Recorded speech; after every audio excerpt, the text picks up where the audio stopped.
A continuación trataremos el tema de parásitos como agentes patógenos. Mi grupo está conformado por Isabela Benavides, Estefanía González, Daniel Mayama y Camilo Vanegas. Conocida como paludismo, la enfermedad parasitaria más devastadora y extendida que actualmente sigue constituyendo un problema importante de salud global. A continuación, presentamos la taxonomía del Plasmodium. El Plasmodium es el parásito el cual es el causante de la malaria. Podemos ver su dominio, reino, filum, clase, orden, familia y género. En cuanto a la parte estructural del plasmodio, encontramos partes representativas como el núcleo, mitocondria, microtúbulos, gránulos densos, ribosomas, anillo polar y entre otras. ¿Dónde habita? Si se habla del vector, se encuentra en hábitats tropicales y domésticas. Y si hablamos del parásito Plasmodium, principalmente se dice que su hábitat es la sangre, ya que ésta le brinda las condiciones ideales. En cuanto al metabolismo del Plasmodium, el parásito en la etapa de la sangre fermenta activamente glucosa como fuente primaria de energía. Los pasos metabólicos involucrados en la conversión de glucosa en lactato, conocido como glucólisis, son esencialmente los mismos que se encuentran en otros organismos. El resultado neto de la glucólisis es producir ATP, que es la moneda energética de la célula. En otras palabras, se necesita ATP para procesos anabólicos y homeostáticas. El complejo ciclo de vida del parásito de esta enfermedad requiere un mosquito como vector, Anopheles. Casi todos los casos de malaria en humanos suelen deberse a 5 especies de Plasmodium, las cuales se muestran en la imagen. La enfermedad más extendida está causada por Plasmodium vivax, mientras que la más grave se debe a Plasmodium falciparum. Los humanos somos el único reservorio de estas 5 especies. La mayoría de los organismos de este género presentan principalmente 3 formas: el trofocito, el esquizonte y el gametocito.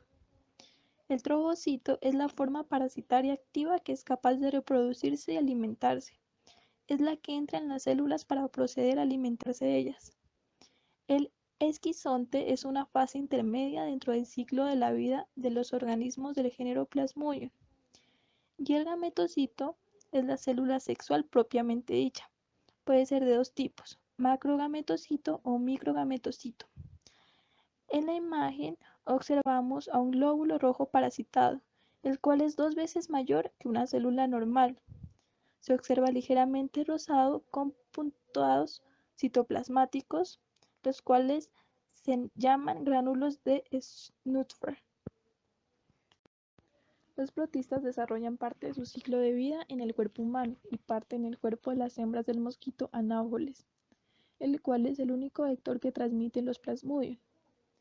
El ciclo de vida de Plasmodium es complejo y tiene varias fases. Primero, el hospedador humano se infecta con esperozoitos del Plasmodium, que son células alargadas y pequeñas, producidas en las glándulas salivales del mosquito. El mosquito inyecta la saliva con esperozoitos en una persona cuando se alimenta de su sangre. Los esperozoitos se desplazan hasta el hígado, infectan los hepatocitos y permanecen quiescentes en ellos por un tiempo indefinido. Pero finalmente se replican y agrandan en una fase denominada esquizonte. Los esquizontes se segmentan entonces en muchas células pequeñas denominadas merozoitos, que abandonan el hígado y vuelven al torrente circulatorio. A continuación, algunos merozoitos infectan los glóbulos rojos, eritrocitos. El ciclo de vida del plasmodium en los eritrocitos continúa con varias divisiones de crecimiento y liberación de merozoitos. El resultado es la destrucción de los glóbulos rojos del hospedador. El crecimiento del plasmodium en los glóbulos rojos se repite a intervalos sincronizados de 48 horas. Durante estos periodos de 48 horas, el hospedador sufre síntomas clínicos que definen la malaria. Los merozoitos acaban convirtiéndose en gametocitos, unas células que infectan solo a los mosquitos. Estos los ingieren cuando un mosquito anáfole se alimenta de la sangre de una persona infectada y maduran dentro del mosquito produciendo gametos. Los gametos se fusionan para fusionar un cigoto, que mediante un movimiento ameboide migra hasta la pared externa del intestino del insecto, donde se agranda y forma varios esferozoitos. Estos se liberan y alcanzan la glándula salival del mosquito, desde donde se puede transmitir a otro man para reiniciar el ciclo. Los síntomas característicos de la malaria son escalofríos, fiebres altas, vómitos. Los síntomas característicos de la malaria se pueden alternar con periodos asintomáticos. También en algunos casos suele provocar inflamación del vaso y cefalea intensa. El diagnóstico se puede hacer mediante identificación de los eritrocitos infectados con Plasmodium en los brotes de sangre, sondas de ácido nucleico, ensayos por PCR y métodos de detección de antígenos. El tratamiento típico de la malaria se lleva a cabo con cloroquina, que mata los merozoitos dentro de los eritrocitos pero no mata los esperozoitos, y la primaquina, el cual es un fármaco relacionado que elimina los esperozoitos de Plasmodium vivax y Plasmodium ovale, que permanecen en los hepatocitos. Cuando la malaria reaparece, se hace uso de la politerapia, el cual es el uso simultáneo de varios fármacos. En la prevención es importante recalcar que aún no existe una vacuna eficaz. Es necesario el drenaje de los humedales, la eliminación del mosquito con insecticidas y la limpieza del agua estancada. Primero tenemos al Trypanosoma cruzi, que es un parásito protozoo o eucariota unicelular flagelado. Pertenece al reino protista y ahí se encuentra su taxonomía como parte informativa. Mide aproximadamente 20 milésimos de milímetro, es decir que es muy pequeño y su forma es como alargada. Estos parásitos se encuentran en hábitats silvestres y domésticos.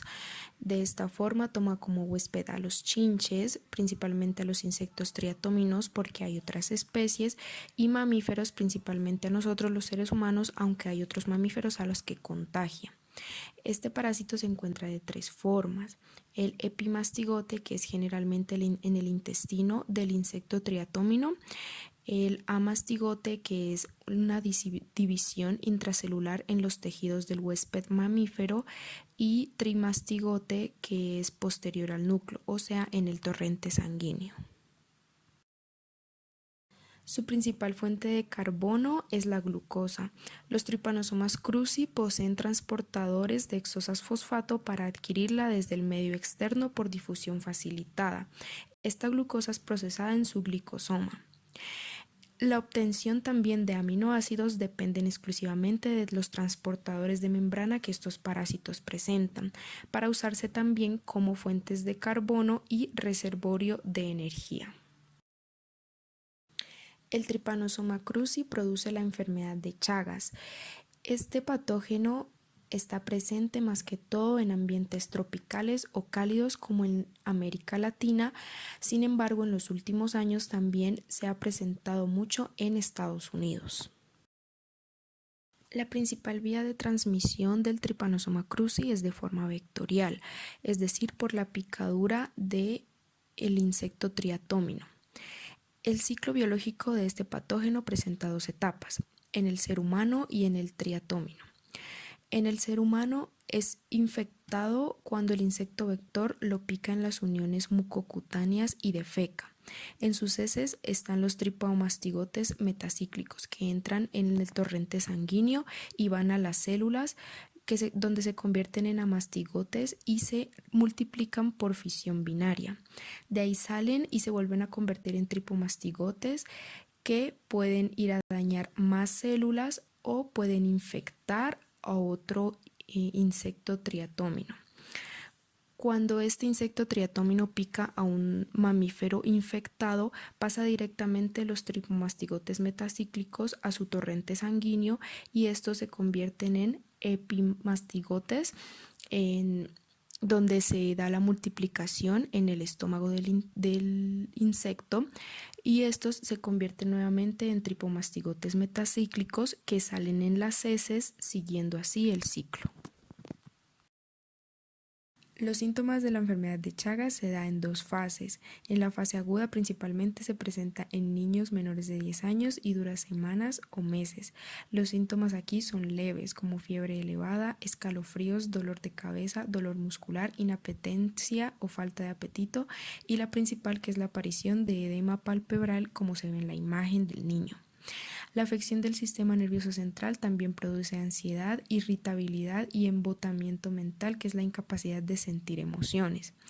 En la fase crónica, que se da principalmente en adultos, ya es una fase de periodo tardía cuando ha pasado la fase aguda y se presenta la disfagia o dificultad o imposibilidad para tragar, el estreñimiento, y también puede producir la muerte súbita por un paro cardíaco o rotura ventricular.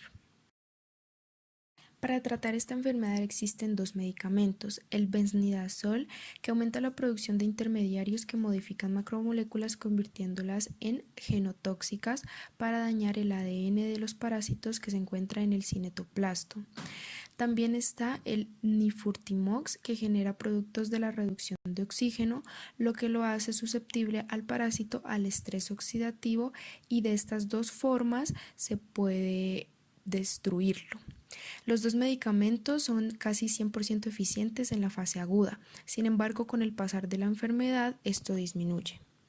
Según la Organización Mundial de la Salud, para prevenir esta enfermedad se debe controlar el vector o el insecto triatómino. Por lo tanto, se debe rociar con insecticidas muy seguido, mejorar las viviendas ya que estos se encuentran en las grietas de las paredes, las buenas prácticas higiénicas en el consumo de alimentos ya que las heces de estos insectos se pueden encontrar en los alimentos y también un buen análisis de órganos y sangre donada. Ahora vamos a hablar de la entamoeba histólica. En esta diapositiva se presenta la taxonomía de este microorganismo, en el cual se encuentra el reino, filo, clase, orden, familia, género y especie. Ahora, la entamoeba histólica es un microorganismo de tipo unicelular, el cual en su proceso de metabolismo no utiliza oxígeno. Esto quiere decir que es anaeróbico. Pertenece al género de la entamoeba, tiene carácter patogénico en el ser humano y otros mamíferos. En su desarrollo se encuentran tres fases. Estas son: la primera, denominada trofozoito. Esta es la forma activamente móvil de la especie. A su vez se subdivide en dos categorías. La primera, denominada forma magna, en la cual el trofozoito es muy patógeno. Y también encontramos la forma minuta, en donde el trofozoito es no patógeno. Como segunda fase encontramos al quiste, también denominada la forma infectante. Esta puede contener de 1 a 4 núcleos dependiendo de la madurez de este. Son de forma redondeada y circular. Usualmente en esta etapa la membrana es claramente demarcada. Como última fase menos desarrollada encontramos el metaquiste. Tiene las mismas características que los quistes. Sin embargo, en esta parte la membrana es más irregular y delgada que la del quiste normalmente. ¿En dónde suelen habitar estos microorganismos? Estos se suelen contener en fuentes hídricas como lo es la agua y en superficies de alimentos y de algunos materiales. Para su supervivencia, este microorganismo se alimenta de material intracelular, el cual lo obtiene a partir de destruir células a las cuales afecta. La entamoeba histólica es un microorganismo. La entamoeba histólica es la responsable de tres enfermedades. La primera, denominada amebiasis en el intestino. Esta suele ser causada por infección en fase de quiste de la entamoeba histólica, que al llegar a la fase de trofozoito o parásito activo, también denominada la fase activa, invade la pared del colon produciendo diarrea crónica. Como segunda enfermedad encontramos la colitis amébica. Esta suele presentarse como una ulceración crónica del colon, que afecta de forma constante al recto y puede extenderse a lo largo de todo el intestino. Como tercera enfermedad encontramos al absceso hepático, el cual es una complicación de la amebiasis en el intestino. La infección se puede contraer por consumir agua y alimentos contaminados. Puede ser de forma sintomática o la persona puede presentar malestares por efecto de las enfermedades mencionadas, como lo son diarrea, dolor, náuseas, deshidratación, pérdida del apetito. Esto depende de la complicación o alcance que el patógeno logra en el cuerpo. ¿Qué tratamientos hay para estas enfermedades?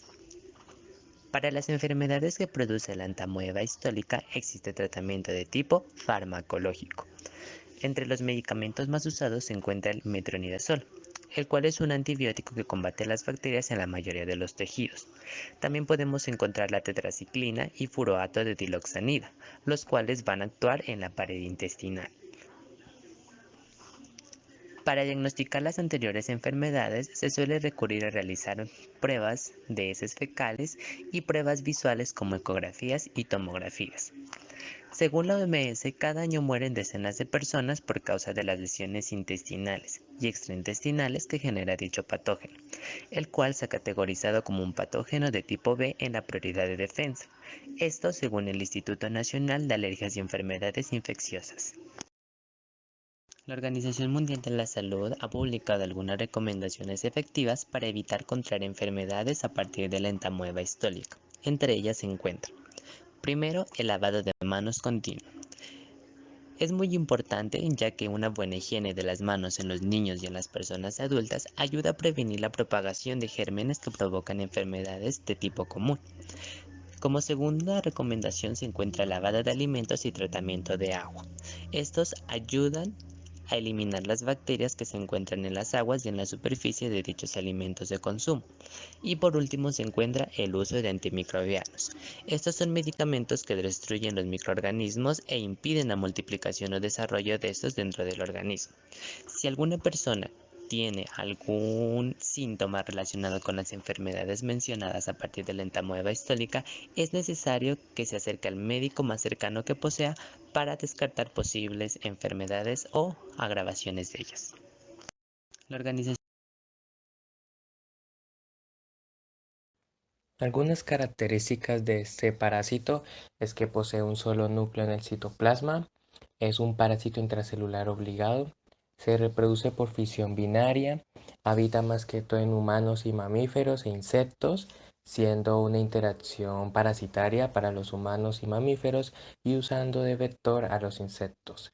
Se alimenta por difusión del contenido del citoplasma de las células que infecta y como se puede ver en la figura tiene dos morfologías, una promastigote y una amastigote.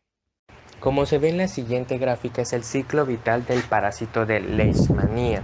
Comencemos con la etapa del mosquito.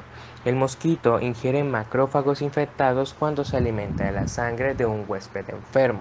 Lo que ingiere son amastigotes, los cuales, como se ve en la imagen, son de forma ovalada o esférica y sin flagelo, los cuales se incuban en el mosquito y se convierten en promastigotes, los cuales se multiplican y migran al aparato chupador del mosquito. El mosquito inyecta estos promastigotes al alimentarse de un huésped sano. Los promastigotes van a ser fagocitados por los neutrófilos y luego van a ser captados por los macrófagos a los cuales infectan. Estos comienzan entonces su transformación a amastigotes para cuando la célula haga lisis pueda volver a infectar otros macrófagos en la etapa humana y así se repite el ciclo. La leishmanía puede causar leishmaniasis cutánea y leishmaniasis visceral. Por un lado, la leishmaniasis cutánea, como se ve en la figura, solo está involucrada con la piel y no afecta tejido subcutáneo. Normalmente se ven como úlceras, nódulos lisos y placas planas. A veces en algunos casos verrugas, inicialmente comienzan como pápulas. Generalmente es indolora a menos que haya infecciones secundarias en las lesiones. La leishmaniasis visceral, por otro lado, tiene síntomas de fiebre, pérdida de peso, disminución del apetito, signos de anemia y distensión abdominal con hepatomegalia, como se ve en la imagen, que es una inflamación del hígado debido a infecciones parasitarias. Para tratar estos dos tipos de enfermedades, se puede usar como primera opción en el caso de la leishmanía cutánea el uso de terapias locales, como antimoniales, intralesionales, termoterapia y antimicóticos. Y en segunda opción, medicamentos sistémicos, como sales antimoniales, pentamidina, miltefosina y algunos antimicóticos. Cabe aclarar que se debe tener muy en cuenta la especie parasitaria, el número de lesiones, el tipo y ubicación de esta, ya que los tratamientos pueden variar. La anfotericina B es un antibiótico poliénico derivado del Streptomyces nodosus y está utilizado para el manejo de micosis subcutáneas y profundas, el cual es muy útil para los casos de leishmaniasis visceral cuando no hay respuesta o no se pueden utilizar los antimoniales pentavalentes anteriormente mencionados. Las mejores formas de prevención serían: contra las moscas de arena, el uso de repelentes para insectos como DEET, protección de la piel expuesta. También puede ser útil el uso de ventiladores y la pulverización con insecticidas para eliminar los insectos dentro de las casas. Las telas mosquiteras tratadas con insecticidas también disminuyen la cantidad de picaduras de estos insectos durante la noche. Por último, el uso de collares con insecticida para los perros disminuye su reservorio y asimismo la infección y propagación de esta. Gracias.